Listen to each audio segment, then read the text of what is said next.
નમસ્કાર, નિર્માણ ન્યૂઝની વિશેષ રજૂઆત ટુ ધ પોઈન્ટ કાર્યક્રમ સાથે હું છું યજ્ઞ ત્રિવેદી. દર્શક મિત્રો, આજે ટુ ધ પોઈન્ટ કાર્યક્રમમાં ચર્ચા કરવા જઈ રહ્યા છે કે ખ્યાતિ હોસ્પિટલનો જે મામલો પ્રકાશમાં આવ્યો ત્યારબાદ રાજ્ય સરકાર પણ જાગી. PMJY હેઠળ જ્યાં જ્યાં અત્યારે હાલ તો ઓપરેશન થતા હોય, જ્યાં જ્યાં સર્જરી બધી થતી હોય તેમને મેડિકલ કેમ્પ નહીં કરવા માટે પણ સૂચના આપી દેવામાં આવી છે. ઇન્સ્પેક્શન પણ ધરવામાં આવી રહ્યું છે. મેં આ પહેલાં પણ જે એક ટોક શો કર્યો હતો ત્યારે પણ મેં એમ ચર્ચા કરી હતી કે જ્યારે આ પ્રકારની ઘટના બનતી હોય ત્યારબાદ રાજ્ય સરકાર જાગતી હોય છે. આ પ્રકારની ઘટનામાં સૌથી પહેલી હું વાત કરું તો સુરતમાં જે પ્રમાણે તક્ષશિલા કાંડ જે થયો હતો ત્યારબાદ તમામ ક્લાસીસમાં અત્યારે તો ફાયર NOC છે કે નહીં, કેવા પ્રકારની પરિસ્થિતિ છે તેનું ચેકિંગ આ ધરવામાં આવ્યું. ત્યારબાદની વાત કરવામાં આવે તો જે રાજકોટમાં જે અગ્નિકાંડ જે થયો TRB વાળો, અને ત્યારબાદ પણ તમામ ગેમ ઝોનમાં પણ તબાહી બોલાવવામાં આવી. વડોદરામાં હરણીકાંડ જે થયો હતો ત્યારબાદ જ્યાં અત્યારે તો બોટિંગની બધાની વ્યવસ્થા હોય ત્યાં પણ ચેકિંગ હાથ ધરવામાં આવ્યું. મોરબી દુર્ઘટના થઈ ત્યારબાદ બધા બ્રિજ પણ ચેક કરવામાં આવે, અને હવે જે હોસ્પિટલનો મામલો સામે આવ્યો છે ત્યારબાદ અત્યારે હોસ્પિટલ પણ ચેક કરવામાં આવી રહી છે. ક્યાંક એક બાબત સામે આવે છે કે ના, દર વખતની જેમ રાજ્ય સરકાર કોઈ ઘટના બને છે પછી જ અત્યારે તો કેમ જાગતી હોય છે. અને એમ એક સવાલ એ પણ થતો હોય છે કે ઇન્સ્પેક્શનની જવાબદારી એ રાજ્ય સરકારની હોય છે. રાજ્ય સરકાર અત્યારે તો ઇન્સ્પેક્શન કરે, તમામ પ્રકારની અત્યારે તો વિગતો મેળવે, ત્યારબાદ યોગ્ય કાર્યવાહી પણ હાથ ધરવામાં આવતી હોય છે, પરંતુ એ પણ જોવા મળતું નથી. તે બાબત પણ અત્યારે સામે આવી છે. ત્યારે સુરતમાં એક થિયેટર હતું, થિયેટરની જગ્યાએ 15 જ દિવસમાં એક બોગસ હોસ્પિટલ બની ગઈ. બોગસ હોસ્પિટલમાં જે 2 ડૉક્ટર હતા એ બંને ડૉક્ટરને પણ અત્યારે જે જોલછાપ પ્રેક્ટિસ બદલ પોલીસ મથકમાં પણ તેમના વિરુદ્ધ ફરિયાદ નોંધાઈ ગઈ. ત્યારબાદની વાત કરવામાં આવે તો જે રીતે સંચાલક જે હતા અને તેમાંથી એક સંચાલક એ દારૂની હેરાફેરીમાં પણ ઝડપાયા હોવાની વિગતો સામે આવી છે. 2022માં તેમની ઉપર એક કેસ પણ દાખલ થયો હતો, અને ત્યારબાદ પણ 15 દિવસમાં અત્યારે બોગસ હોસ્પિટલ બની જતી હોય, બોગસ ડૉક્ટર અત્યારે તો જે સામે આવતા હોય અને દર્દીની જે સર્જરી કરતા હોય તેવી બાબત જે સામે આવી છે તેની ઉપરથી ચોક્કસ સવાલ અત્યારે ઉપસ્થિત થતો હોય છે. આ ઉપર ચર્ચા વિચારણા કર્યું છે. મુદ્દાઓ પર ચર્ચા વિચારણા કરવા માટે અમારી સાથે જોડી ગયા છે ડૉક્ટર વસંત પટેલ, કે જેઓ સિનિયર ફિઝિશિયન છે. સાથે ડૉક્ટર હિતેશ રામાનુજ આપણી સાથે જોડી ગયા છે, કે જો MSI સર્જન છે. જ્યાં બંનેનું સૌથી પહેલાં તો સ્વાગત છે. વસંતભાઈ, આ પહેલાં આપણે ખ્યાતિ હોસ્પિટલને લઈને ચર્ચા કરી હતી. ખ્યાતિ હોસ્પિટલની હજુ સુધી સ્યાહી સુકાઈ નથી, ત્યારે વધુ એક જે બોગસ હોસ્પિટલ સામે આવી છે. અને સાહેબ, આ તો એવી હોસ્પિટલ છે કે થિયેટર હતું એની જગ્યાએ 15 દિવસમાં આખી હોસ્પિટલ ઊભી કરી નાખી, અને સાથે જે પ્રેક્ટિસ પણ જોલછાપ અત્યારે તો જે પ્રેક્ટિસ કરતા હોય, જે રીતે તમારા નિતેશભાઈ જેવા નહીં કે ના અત્યારે તો પ્રોપર ડિગ્રી મેળવીને અત્યારે તો જે કાર્ય કરતા હોય ને આટલા વર્ષોનો એક્સપિરિયન્સ હોય તેવા પણ નહીં. એક એમ કે જોલછાપ પ્રેક્ટિસ પણ તેમણે કરી, તેમણે હોસ્પિટલ ખોલી દીધી. સાથે એવા પણ અત્યારે તો વ્યક્તિઓ છે કે જે અત્યારે તો દારૂના ક્યાંક હેરાફેરીમાં પણ ઝડપાયેલા હોય તેવી વિગતો પણ સામે આવી છે. આપની પ્રતિક્રિયા અત્યારે તો આ બોગસ તબીબોની જે કરામતો સામે આવી રહી છે તેને લઈને? યજ્ઞ, ખ્યાતિ હોસ્પિટલ થી શરૂઆત થઈ છે. હમણાં આ નજીકના ભૂતકાળની વાત કરીએ, બાકી તો આપણું ગુજરાત હવે ગાંધી અને સરદાર માટે ઓળખાતું હતું, હવે આપણું ગુજરાત નકલી માટે ઓળખાતું થઈ ગયું છે. આપણે નકલીમાં દિલ્હીના જે પહેલા આપણે કહેવત હતી દિલ્હીના ઠગ, પણ હવે ગુજરાત એ નકલી માટે આમ પેલું રોલ મોડલ થઈ ગયું હોય ને આખા દેશ માટે, એવી પરિસ્થિતિ નિર્માણ થઈ છે. એક ગુજરાતી તરીકે ખૂબ જ દુઃખ થાય છે, અને ગુસ્સો પણ એટલો બધો આવે છે, સરકાર પર પણ આવે છે અને આવા બોગસ લોકો પર પણ આવે છે.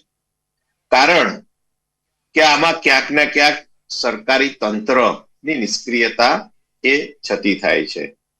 હવે ખ્યાતિની વાત કરીએ. જો ખ્યાતિ હોસ્પિટલમાં સરકારની ઈચ્છા શક્તિ હોય અને પ્રધાનમંત્રી PMJ, પ્રધાનમંત્રી જન આરોગ્ય યોજના, એટલે દરેક યોજનામાં મોટા ભાગે પ્રધાનમંત્રી એમનું નામ લખાવતા હોય છે. PM કેર હોય કે PMJ હોય કે નમો લક્ષ્મી યોજના હોય કે આવી બધી યોજનાઓમાં ક્યાંય આપણે અત્યાર સુધી ભારત માતા કી જય બોલીને થાકી ગયા છીએ, પણ ભારત માતા ના નામે કોઈ યોજનાઓ લગભગ 70-75 વર્ષમાં બહુ જ ઓછી બની છે. એ પણ એક દુઃખ સાથે હું આપની સામે રજૂ કરી રહ્યો છું. ત્યારે જો સરકાર, ગુજરાત સરકાર અને વડાપ્રધાન શ્રીને જો ખરેખર ઈચ્છા શક્તિ હશે ખ્યાતિ હોસ્પિટલ કાંડમાં, તો એની સીબીઆઈ ઇન્ક્વાયરી, એના જે સીઈઓ છે એનું નાર્કો એનાલિસિસ, બ્રેઇન મેપિંગ, એની કોલ ડિટેલ્સ, કોની કોની સાથે એને સંબંધો છે, આ બધું જ જો ફોરેન્સિક સ્ટાઇલથી એફએસએલ વાળા પણ આ ઇન્વેસ્ટિગેશનમાં જોડાશે તો ભારત દેશમાં એક ખૂબ સામાન્ય માણસના જે લાઈફની કિંમત કંઈક છે હ્યુમનની, એ વેલ્યુ એ સામાન્ય પ્રજાને ખબર પડશે કે નહીં તમારી સાથે છેતરપિંડી કરી એક ડોક્ટર તરીકે અથવા તો એક હોસ્પિટલ તરીકે તમારા જીવ સાથે એ લોકોએ ચેડા કર્યા છે જિંદગી સાથે, અને એની સજા શું થાય એ એક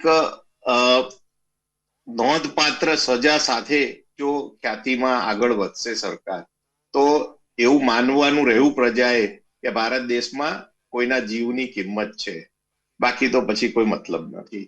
હવે સુરતની વાત કરીએ. આ તો ખાલી ટીપ ઓફ આઈસબર્ગ છે. આપણે એક મોટા વાસણમાં બરફનો ટુકડો નાખ્યો હોય અને ઉપર ખાલી તરતો નાનો ટુકડો જ દેખાતો હોય, આપણે આખો બહાર કાઢીએ તો ખબર પડે કે આટલો મોટો બરફનો ગાંગડો છે. આ એ પરિસ્થિતિ છે. આ તો એક નમૂનો છે સુરતનો, જે બોગસ હોસ્પિટલનો. બોગસ ગેરકાયદેસર બાંધકામ નહીં, પણ તમારા નાનો પરિવાર હોય, દીકરાના લગ્ન થાય, ઉપર એક રૂમ બનાવવાની તૈયારી કરતા હોય, તો ત્યાં મ્યુનિસિપાલિટીના એના મળતિયા, એના માહિતગારો એ તરત આવી જાય ને તમને નોટિસ આપી જાય. તો આટલા વર્ષોથી આ પકડાઈ છે. નથી પકડાયેલી કેટલી હોસ્પિટલો ગુજરાતમાં મેટ્રો શહેર કહેવાય, જેવું કે અમદાવાદ છે, સુરત છે, બરોડા, આવી જગ્યાએ મોટા પ્રમાણમાં આવી બોગસ હોસ્પિટલો કે જેમાં કોઈ ક્વોલિફાઈડ ડોક્ટર જ નથી, જે માત્ર કમ્પાઉન્ડરો જ ચલાવે છે, જે 8-10 ભણેલા લોકો કે કમ્પાઉન્ડરીનો થોડો અનુભવ લઈ લીધા હોય એવા લોકો હોસ્પિટલો અમદાવાદ, બરોડા, સુરત ઘણી બધી જગ્યાએ ચલાવે છે, પરંતુ એ કોઈ સરકારના ધ્યાને આવતી નથી. સરકારના પીએચસી ના મેડિકલ ઓફિસર, સીએચસી ના ઓફિસર્સ, શહેરની વાત કરીએ તો અર્બન હેલ્થ સેન્ટરના ડોક્ટર્સ, આશા વર્કરો આખા ગુજરાતમાં, દેશમાં ખૂણે ખૂણે ફરતા હોય છે. એમની ધ્યાનમાં જ છે કેટલી હોસ્પિટલો બોગસ છે, ક્યાં ડોક્ટર નથી. જો સરકાર ધારે અને કાલે ઓર્ડર કરે તો પરમ દિવસે સરકારે આખું તંત્ર આ લોકોના ત્યાં સીલ મારવામાં જ લગાવવું પડે. એટલે એમ કહેવાય કે ના તેરા તો આ તો એક હજુ શરૂઆત છે, અને જો તેરા સરકાર શરૂઆત કરે તો ઘણું બધું તેરા સામે પણ આવી શકે તેવી વિગતો પણ સામે આવે. એટલે ક્યાંક અત્યારે એમ કહેવાય ને કે આપણે તો અમદાવાદ આવું તો ના કહેવાય, પણ તોય ખ્યાતિ હોસ્પિટલનો આભાર માનવો પડે કે ના અત્યારે એક શરૂઆત તો કરાવડાવી તેમ કે ના તેરા લાવી યજ્ઞ આવી શરૂઆત ભૂતકાળમાં થયેલી છે. 2-4 દિવસ સેમ્પલના માણસોને પકડવાના. આ પેલા દારૂના અડ્ડા જેવું કે ભાઈ દારૂનો અડ્ડો ચલાવે છે, દારૂબંધી વર્ષોથી છે, પણ 1-2 વાર એને વર્ષમાં એને કઈ રાખ્યું અડ્ડાવાળાને, તાર ઉપર 1-2 કેસ થશે, તારે 1-2 માણસ આપી દેવાના, એને અમે પાસામાં મોકલી દઈશું, પાછા છૂટી જશે. એટલે આ બધું એ જ સ્ટ્રેટેજીથી ચાલતું હોય એવું ચોક્કસ મને લાગે છે. નહીં તો એકવાર તમે બંધ કરાયું હોય અને સુરતમાં પકડાઈ તો અમદાવાદ વાળા ટપોટપ બંધ કરીને ઘર ભેગા થઈ જવા જોઈએ, પણ કોઈ નથી થવાના. તો સવાલ થાય છે કે આ પ્રકારની અત્યારે જો પરિસ્થિતિ યથાવત જોવા મળશે તો પછી અત્યારે તો જાહેર જનતા કરશે શું, તે પણ એક સવાલ યથાવત જોવા મળતો હોય છે. અને આ માત્ર આ તો અમદાવાદની આપણે વાત કરી. અમદાવાદમાં 1, મહેસાણામાં 15, રાજકોટમાં 5, સુરતમાં અત્યારે તો 1 તો ઝડપાઈ, સુરેન્દ્રનગરમાં પણ એક આવી હોસ્પિટલ જે સામે આવી હતી. એટલે આ તો હજુ એક આંકડો, એક શરૂઆત અત્યારે તો થઈ છે. હવે આગામી સમયમાં હવે કેવાય કેટલા આંકડા સામે આવશે તે તો હજુ પણ સવાલ યથાવત છે. હિતેશભાઈ, શું કહેશો આ બાબતને લઈને આપ? યજ્ઞભાઈ, નમસ્કાર અને નમસ્કાર દર્શક મિત્રો. લોકોને આરોગ્ય, શિક્ષણ અને ખોરાક આ મળવો જ જોઈએ. આ એમની બેઝિક મૂળભૂત અધિકાર છે અને મૂળભૂત જરૂરિયાત છે. આરોગ્યમાં લોકોને કઈ ખબર નથી પડતી કે આ હોસ્પિટલ બોગસ છે કે આ ડોક્ટર બોગસ છે.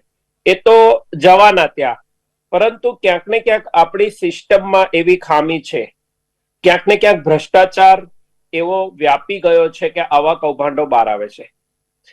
ડોક્ટર સિવાય કોઈ હોસ્પિટલ ના ખોલી શકે એવો કાયદો છે, પણ એનો અમલ નથી થતો. મારું નામ લખી દે અને મારા નામે રજીસ્ટ્રેશન કરે અને પછી ભણતા માણસો કે બિલ્ડરો કે કોઈ રાજકારણીઓ કે કોઈ પૈસાદાર વ્યક્તિ વગદાર વ્યક્તિ આવી હોસ્પિટલ ખોલી કાઢે અને એને ધીકતો ધંધો બનાવી દે. ખ્યાતિ હોસ્પિટલના મૂળ માલિક પણ મુખ્ય ઇન્વેસ્ટર પણ ડોક્ટર નથી. તો પહેલી વસ્તુ એ છે કે સરકારે ક્યાંક ને ક્યાંક જાગવું પડશે. આરંભે શુરા થોડો ટાઈમ આની તપાસ કરશે અને થોડા લોકોને પકડી લેશે એવું નહીં ચાલે. મારા મિત્ર વસંતભાઈએ કહ્યું એમ આવું ઘણા ટાઈમથી ચાલી રહ્યું છે. આજે પણ અમદાવાદમાં હું તમને ઢગલો બોગસ ડોક્ટર્સ અને ઢગલો તમને આવી બોગસ હોસ્પિટલ બતાવી દઉં. આપણા વિસ્તારમાં અમારા વિસ્તારમાં પણ ઘણી આંખની હોસ્પિટલો પણ કે જે ડોક્ટરના નામે શરૂ થઈ હોય પછી ત્યાં ડોક્ટર હોય નહીં, બીજા બહારથી ડોક્ટર્સને બોલાવવામાં આવે, ઓપરેશન કરાવવામાં આવે અને સંચાલક કોણ હોય તો કે અંગૂઠા છાપ. તો આવી હોસ્પિટલોને બંધ કરવા માટે, આવા ડોક્ટર્સને પકડવા માટે તંત્રએ મજબૂત થવું પડે. ખ્યાતિ હોસ્પિટલનો મામલો સામે આવ્યો, અત્યારે થોડા દિવસ ચાલશે, થોડી ધરપકડો થશે, પછી દૂધનું દૂધ અને પાણીનું પાણી એવું થઈ જશે. તો એ ના થાય. તમે જુઓ તો આજે મોરબીનો કાંડ થયો કે પછી તક્ષશિલા કાંડ થયો, તો આપણે એમાંથી શીખ શું મેળવી? કે હરણી કાંડ થયો તો એમાંથી શીખ શું મેળવી?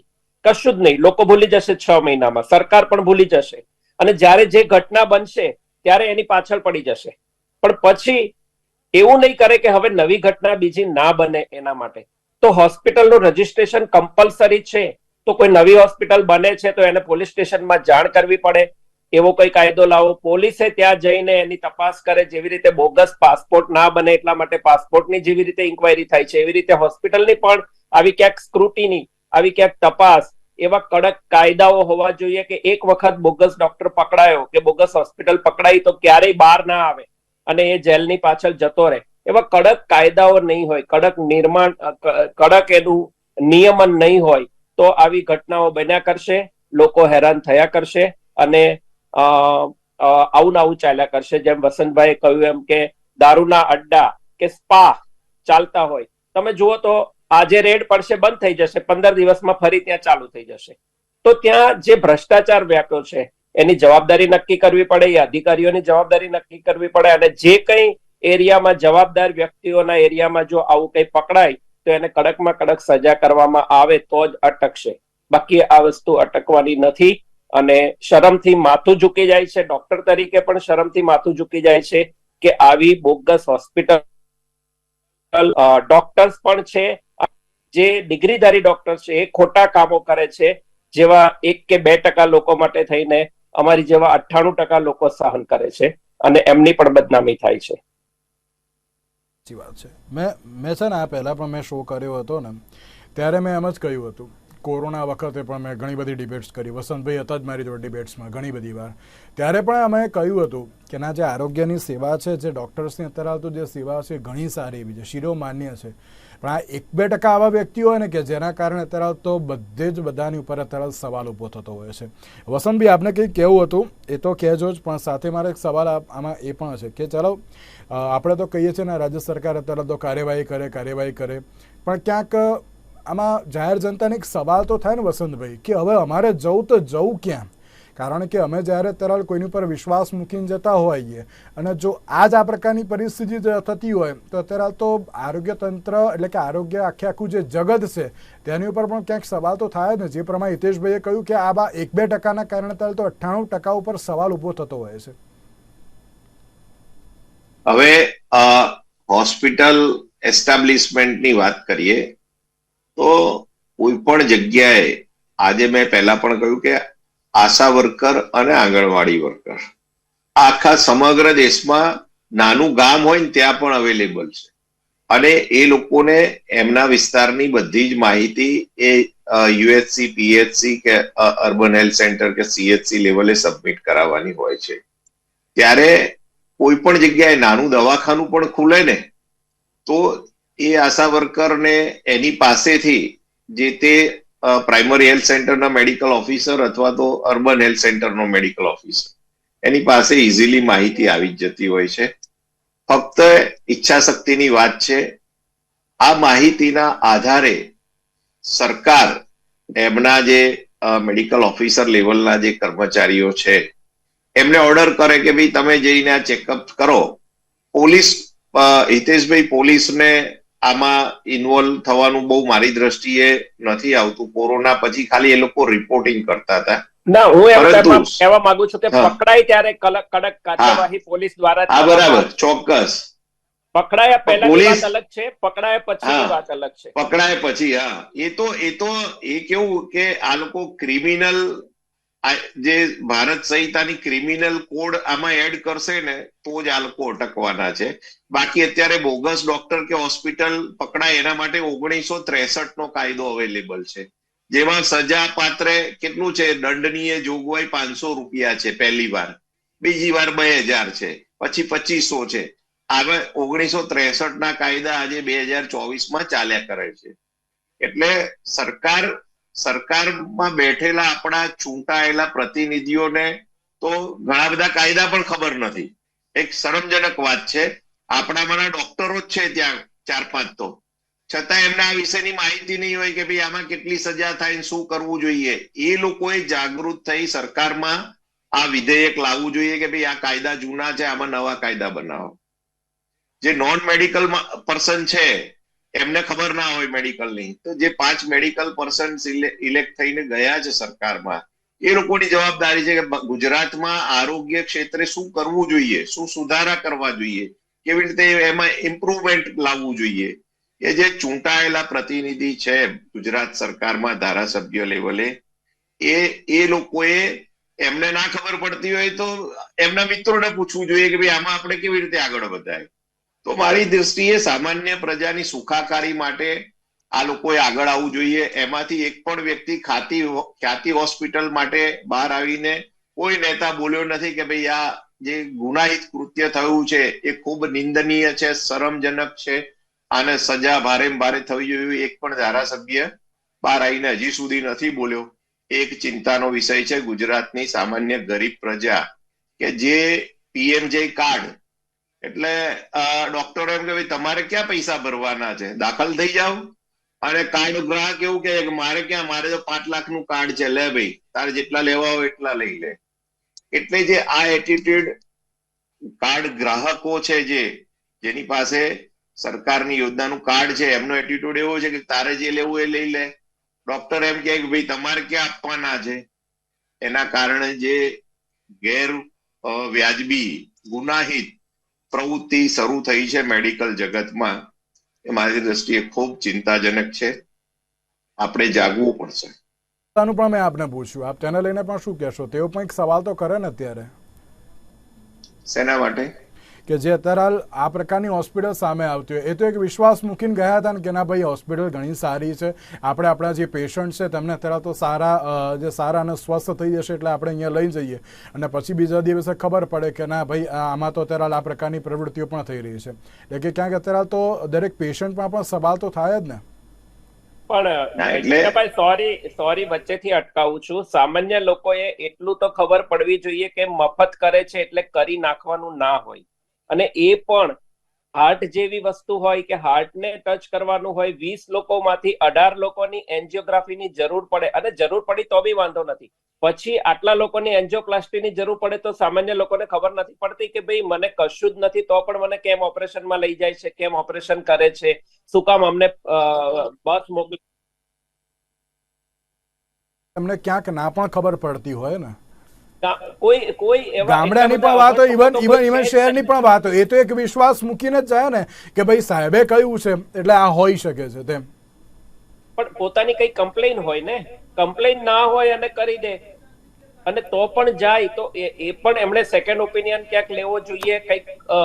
એ તમારી વાત સાચી હિતેશભાઈ, એ તમારી વાત સાચી. પણ હું તો આ સુરતની પણ વાત કરું છું. આમાં જે નામ આપ્યું હતું જનસેવા મલ્ટી સ્પેશિયાલિટી હોસ્પિટલ, જનસેવા સમજીને અત્યારે તો લોકો ત્યાં ગયા હશે અને ક્યાંક ચલો સારવાર પણ મેળવી હશે, પછી પણ આ પ્રકારની પરિસ્થિતિ થાય એટલા માટે સવાલ થાય ને. એટલે જેમ વસંતભાઈએ કહ્યું એમ આવા બોગસ લોકો માટેના કાયદા કડક નહીં થાય, ક્રિમિનલ એક્ટ એમાં લાગુ નહીં પડે ત્યાં સુધી એ અટકવાના નથી. અને જો એમની પાછળ આવા કોઈ કાયદાઓ કડક હશે તો જ અટકશે, બાકી આ લોકો અટકવાના નથી. સામાન્ય લોકોને તો ખબર પડવાની જ નથી. ડોક્ટર નામ પડ્યું, નવી હોસ્પિટલ બની અને એ જવાના છે, પણ એની પાછળ જે પકડાય ત્યારે એમને કડકમાં કડક સજા થવાની જોગવાઈ નહીં હોય તો આ તંત્ર ચાલ્યા જ કરશે. શું કહેશો? જે બોગસ હોસ્પિટલો, હવે સામાન્ય પ્રજા જે છે ને એ પેલી લાલ ચોકડી જોવે ને એટલે એને એમ કે આ દવાખાનું છે કે હોસ્પિટલ છે, ને પહેલા દવા લેતો હોય ત્યાં 100 રૂપિયા ફી થઈ ગયો, આ નવો બન્યો છે તે તો 50 રૂપિયામાં કરે છે. એટલે પોતાના જે ખર્ચ છે એની બચત માટે પણ ક્યાંય ગેરમાર્ગે દોરાઈ કે ખોટા આવા બોગસ ડોક્ટરો પાસે દવા લેવા જતા રહેતા હોય છે. એમાં અભણ પ્રજાની વાત નથી કરતો, ઇલિટરેટની ગામડાની પ્રજાની વાત નથી કરતો. મારા વિસ્તારની વાત કરું તો સારા ભણેલા શિક્ષક લેવલના લોકો પણ સારો પગાર હોવા છતાં 100 રૂપિયા ફી છોડી 50 રૂપિયામાં આવા ક્વેક્સ જોડે દવા લેવા જતા હોય છે. એવા ઘણા બધા દાખલા અમારી સામે છે, નજર સામે.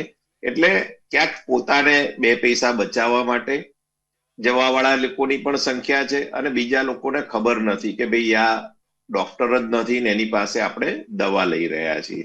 ત્રીજો વર્ગ એવો છે કે ભાઈ એને અનુભવ છે ને, એ આપણને દવા આપે છે ને આપણને તો શરદી ખાંસી તાવ મટી જાય છે. એટલે એક ત્રીજો વર્ગ આવો છે.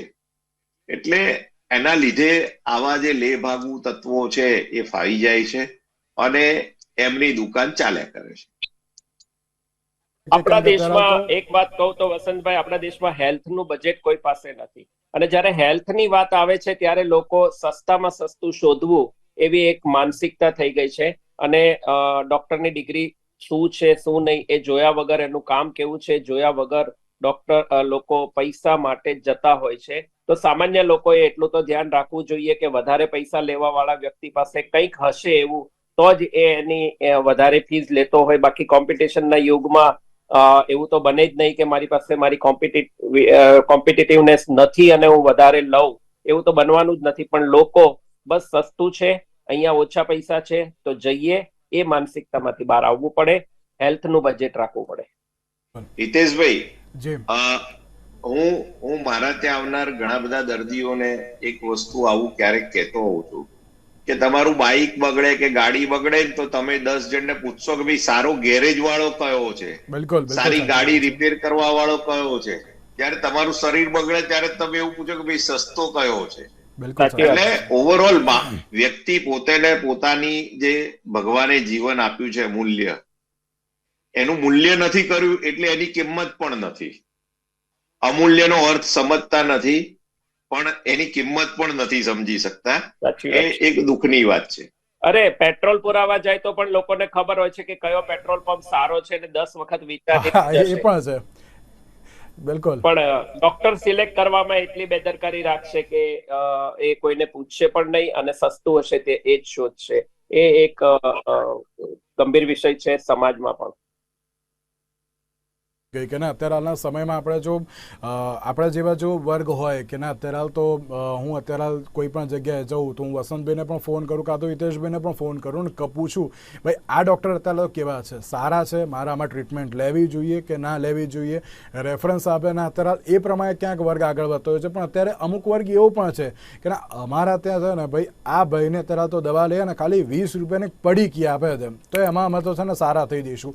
એ વસ્તુ પણ ક્યાંક અત્યારે ચલો સારા થતા હોય એમાં પણ કોઈ ના નહીં, પરંતુ બોગસ અત્યારે તો ના હોવો જોઈએ એ પણ એક સવાલ છે.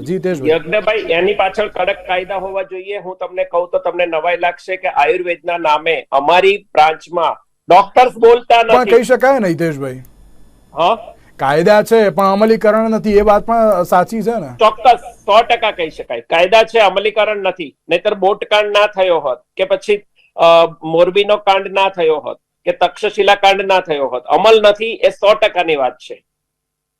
બિલકુલ સાચી વાત છે. અને એક લાસ્ટ એન્ડ ફાઇનલ ક્વેશ્ચન કે એક બાજુ જે રીતે હોસ્પિટલો અત્યારે જે સામે આવે છે, બોગસ હોસ્પિટલ હોય તેમાં પણ અત્યારે આરોગ્ય તંત્ર સામે તો ચલો સવાલ ઊભો થતો જ હોય છે, પણ અત્યારે ડોક્ટર વર્ગે પણ અત્યારે આ બાબતને લઈને આગળ આવવું એ બહુ જોવા મળી રહ્યું છે. વસંતભાઈ છેલ્લી 30 સેકન્ડમાં જવાબ આપજો આપ. ઇન્ડિયન મેડિકલ એસોસિએશન અને અમદાવાદની વાત કરીએ તો Ahmedabad hospital nursing home association અને ગુજરાત મેડિકલ કાઉન્સિલ, આ ત્રણેય ની બેઝિક ફંડામેન્ટલ જવાબદારી અને મોરલ રિસ્પોન્સિબિલિટી પ્રજાની સુખાકારી અને આરોગ્ય માટે જો એ લોકો સમજતા હોય તો એ લોકોએ ડ્રાઈવ કરવી જોઈએ સમગ્ર ગુજરાતમાં અને સરકારને એનો રિપોર્ટ રજૂ કરવો જોઈએ, તો જ આ બધી અહીંથી અટકી શકે. સંતભાઈ, નીતેશભાઈ, આ બંનેનો આભાર અમારી સાથે આ ચર્ચા વિચારણામાં જોડાવા માટે. તો દર્શક મિત્રો, એક બાજુ જે રીતે બોગસ હોસ્પિટલો તો સામે આવી છે, ડોક્ટર્સે પણ અત્યારે તો આગળ બહુ જરૂરી જોવા મળી રહ્યું છે, સાથે સાથે સરકારની પણ એક જવાબદારી બને છે. સરકાર ક્યારે જાગે છે, કેવી રીતની અત્યારે તો કાર્યવાહી કરે છે, પ્લસ ઇન્ડિયન મેડિકલ એસોસિએશન અને સાથે સાથે અમદાવાદ મેડિકલ એસોસિએશન પણ હોય કે પછી અન્ય મેડિકલ એસોસિએશન હોય, તેમના દ્વારા હવે કેવા પ્રકારની કાર્યવાહી હાથ ધરવામાં આવશે, ગુજરાત મેડિકલ કાઉન્સિલ અત્યારે તો શું કરશે, તેને લઈને પણ એક સવાલ યથાવત જોવા મળી રહ્યું છે. તેની સાથે આજના ટુ ધ પોઈન્ટ કાર્યક્રમમાં બસ વિદાય આપશો. નમસ્કાર.